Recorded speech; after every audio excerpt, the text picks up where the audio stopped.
में आने वाली European company.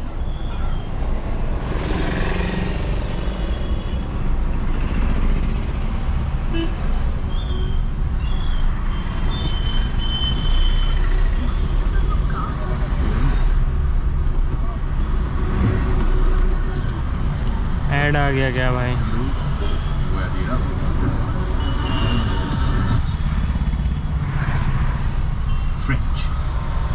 French east India company ला कैंपेनिया दास एंडेस ओरिएंटालेस को 1664 में कोलबे के द्वारा फॉर्म किया गया था, जो फ्रांस के राजा लुई XIV के मंत्री थे। फ्रेंच कंपनी 1668 में सूरत में अपनी पहली फैक्ट्री एस्टैब्लिश करती है। उसके बाद 1669 में गोलकोंडा के सुल्तान से परमिशन लेकर ये अपनी दूसरी फैक्ट्री मसूलीपट्टनम में बनाते हैं।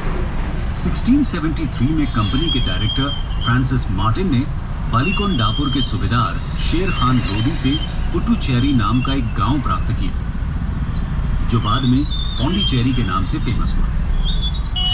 1692 में बंगाल के मुगल सूबेदार शाइस्ता खान की अनुमति से फ्रेंच कंपनी ने चंद्रनगर में फैक्ट्री की स्थापना की।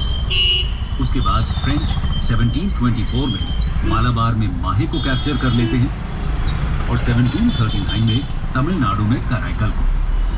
1724 में ही फ्रेंच गवर्नर ड्यूप्लेक्स इंडिया आते हैं और उनके साथ ही शुरुआत होती है कहानी एंग्लो फ्रेंच वॉर्स की, जिन्हें कर्नाटिक वॉर्स भी कहते हैं। कर्नाटिक वॉर्स इंग्लिश और फ्रेंच कंपनी के बीच हुए थे, जिनके बारे में हम अलग वीडियो में डिटेल से चर्चा करेंगे। कंक्लूजन। तो दोस्तों, हमने देखा कि कैसे इंडिया और यूरोप के बीच होने वाले ट्रेड का फायदा उठाने के लिए अलग अलग यूरोपियन कंपनीज इंडिया की। ये कंपनीज ज्यादा से ज्यादा फायदा लेने के लिए अनफेयर ट्रेड प्रैक्टिसेस जैसे कि मोनोपोली, फोर्स का इस्तेमाल, नेवी का यूज करने में भी पीछे नहीं रहते। इन सभी कंपनीज के बीच आपस में पावर के लिए स्ट्रगल चलता है, जिसमें फाइनली इंग्लिश कंपनी को सक्सेस मिलती है। इंग्लिश ईस्ट इंडिया कंपनी कैसे एक ट्रेडिंग कंपनी से शुरू होकर इंडिया में अपना एम्पायर खड़ा करती है, ये हम अपने आने वाले वीडियोस में देखेंगे। Rise of regional powers after Mughals। दोस्तों, पिछले वीडियो में हमने देखा कि कैसे द माइटी मुगल एम्पायर का डिक्लाइन हुआ। हमने देखा कि किस तरह औरंगजेब के रेन के दौरान डिक्लाइन स्टार्ट हुआ और इनकॉम्पिटेंट सक्सेसर्स के कारण ये एम्पायर पूरी तरह से खत्म हो गया। लोकल और रीजनल पॉलिटिकल फोर्सेस का राइज हुआ और उन्होंने खुद को असर्ट करना शुरू कर दिया। यानी लेट 17th सेंचुरी में ही पॉलिटिक्स में मेजर चेंजेस देखने को मिले। 18th सेंचुरी के दौरान कई इंडिपेंडेंट और सेमी इंडिपेंडेंट पावर्स का राइज हुआ, जैसे बंगाल, अवध, हैदराबाद, मैसूर और मराठा किंगडम्स। यही वो पावर्स थी जिन्होंने मुगल एम्पायर के डिक्लाइन के बाद पॉलिटिकल वॉइड को फिल किया, और इन्हीं पावर्स का सामना करके ब्रिटिशर्स को इंडिया में अपनी सुप्रीमेसी सेटअप करनी थी। दोस्तों, आज हम इन्हीं रीजनल पावर्स के बारे में डिस्कस करेंगे जो मुगल एम्पायर के बाद राइज हुई। शुरू करते हैं रीजनल स्टेट्स के क्लासिफिकेशन से और देखते हैं इन स्टेट्स के फीचर्स क्या थे। Classification of states.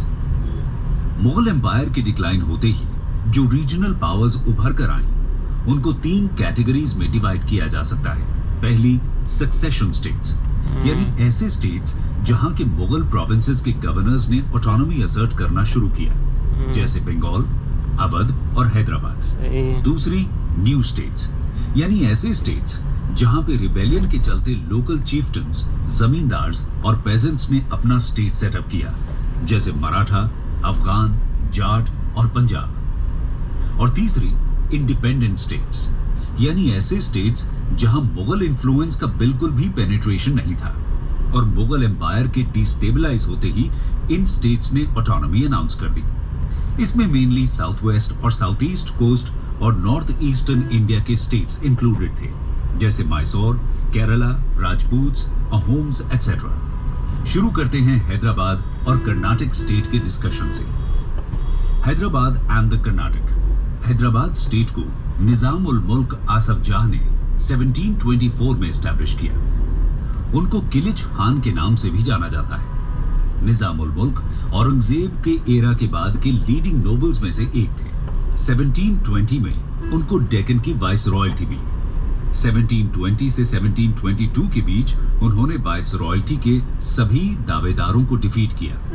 1722 से 1724 के बीच वो मुगल एम्पायर के वजीर थे। एम्परर मोहम्मद शाह की इनकैपेसिटी से फ्रस्ट्रेट होकर उन्होंने डेक्कन में वापस लौटने का फैसला किया, जहां वो अपनी सुप्रीमेसी मेंटेन कर सकते थे। यहीं पर उन्होंने हैदराबाद स्टेट का फाउंडेशन रखा। उन्होंने कभी भी अपने इंडिपेंडेंस को ओपनली अनाउंस नहीं किया, लेकिन प्रैक्टिस में वो एक इंडिपेंडेंट रूलर की तरह ही रूल करते रहे। उन्होंने हिंदूज की तरफ टॉलरेंट पॉलिसी को अपनाया। एग्जाम्पल के तौर पर उन्होंने एक हिंदू पूरन चंद को अपना दीवान बनाया। उन्होंने मुगल पैटर्न पर जागीरदारी सिस्टम को इंप्लीमेंट करके डेक्कन में एक ऑर्डरली एडमिनिस्ट्रेशन को एस्टैब्लिश किया और अपनी पावर को कंसोलिडेट किया। इसी के साथ उन्होंने पावरफुल मराठास को भी अपने डोमिनियन से बाहर ही रखा।